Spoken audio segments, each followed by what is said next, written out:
From the inside, it's like riding a wave, one after another. You begin to appreciate the transient nature of forms that rise, swell, and fall. The forms that swell and fall give you a landmark within the infinite nature of your mind.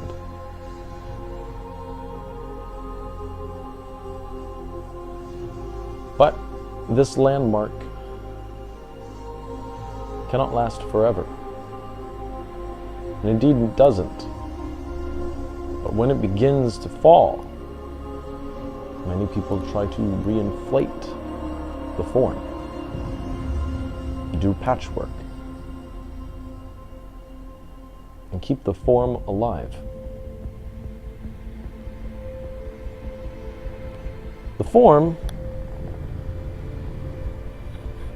has with it the potential to give rise to thoughts, habits, personality, and identity.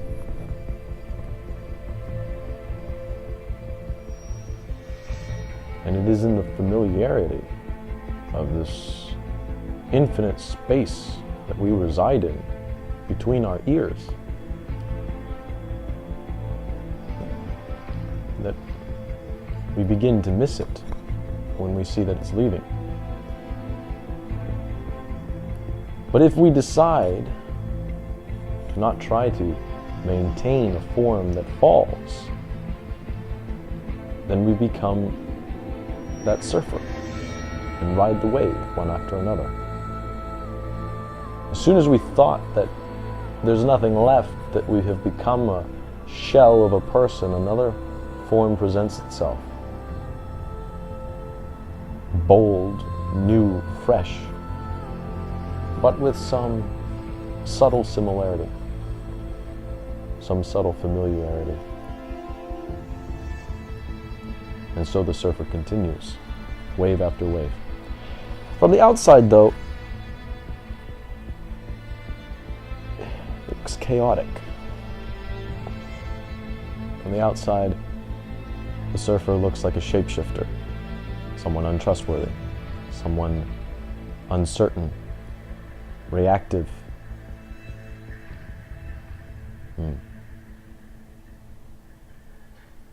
Someone opinionated, but always changing that opinion.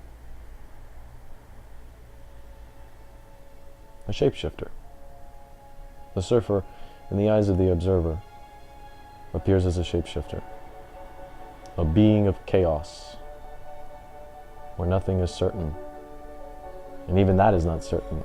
So it's not like nihilism or something like that, where there's no purpose or no point.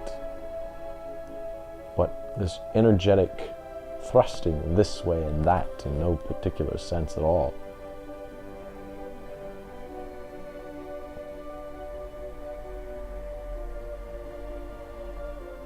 For the surfer, it is to recognize that the forms are not themselves the important thing. A surfer may realize that everything that is presented to him is probably what he is arguing, what he believes, but only using different words. When it's not, they are words that don't represent the shared truth between two thinkers, but represents that patchwork and that reinflation of a form that another person doesn't want to deflate.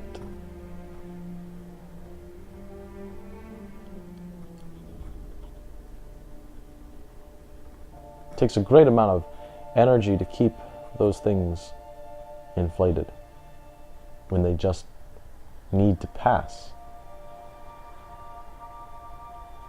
And in that, we divert the energy that we invest in our mind from the conscious mind to the subconscious. It's the only place that the deflation can be dealt with. I suppose some people think that the conscious mind and the subconscious mind are these just sort of two entities that exist inside your head, when in reality it's the same mental force being used in two ways. If you devote your psychic energy, meaning your psychological energy, to the conscious,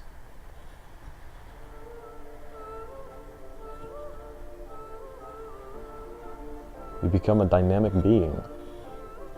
But you give it to the subconscious that wants familiarity and patterns just so it can get its next meal.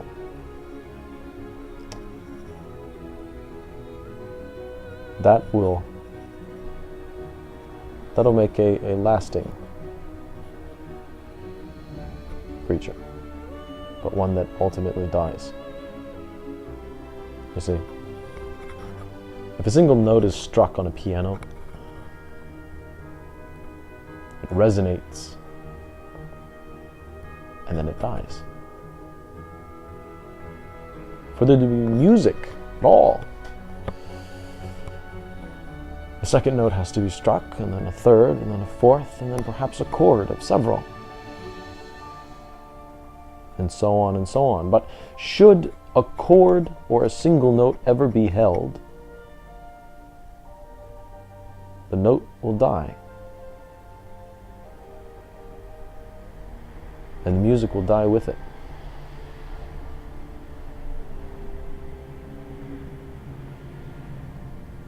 It's not chaos. It's not uncertainty. It's the exception of a greater identity, one that is not notes on a piano, but it is the one listening to the music.